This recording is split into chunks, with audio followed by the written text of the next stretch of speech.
What up, you guys? So today I wanted to make a video talking about my thoughts as to why Bitcoin is tanking. So as you may or may not know, Bitcoin maxed out at like 7,800, 7,900, and then has gone down significantly all the way to 62 or 6,300 has been the lowest so far, and it's been about 2 days.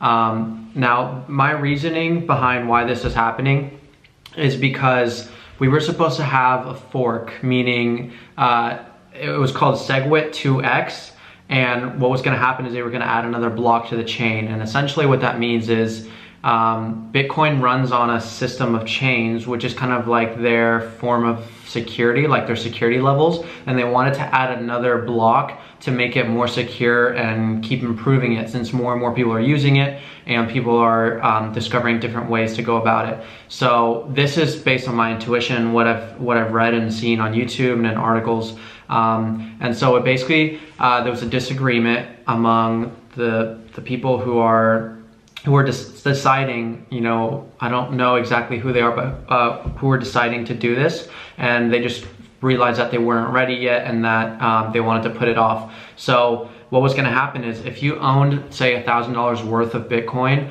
on the day of the fork, which I believe was either going to be the 12th or the 16th, I might have it somewhere, no I don't, you were gonna get, your Bitcoin was gonna get doubled. So if you owned $1,000 worth of Bitcoin on the day of the fork, they would gift you, like you would be given another $1,000 worth of Bitcoin. So like everyone was buying Bitcoin because they wanted to, buying more than they had, or just buying in if they never had, because they wanted to get that free Bitcoin. And then when they called it off, the next day, you know, the price didn't really fluctuate too much, but then later in the afternoon and then the next day after that, it really just tanked.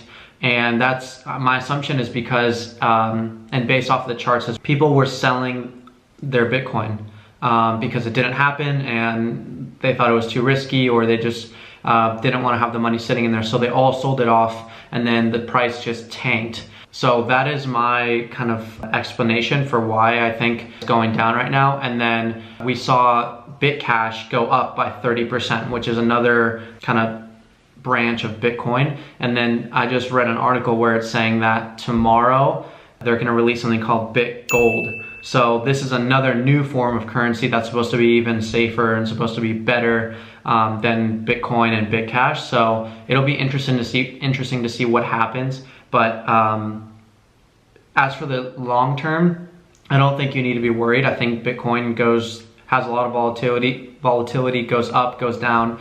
But over the course of the next few weeks, I think we'll see it steadily start going back up. If anything, we might see a big jump up once it kind of hits its low, and then it'll start scaling again. But I'm not too worried about it. I made an investment myself about 3 hours before it all tanked, and that kind of sucked, but I'll explain more about that in another video. So yeah, I just wanted to update you guys, and I will keep you posted on my investment. See you guys soon.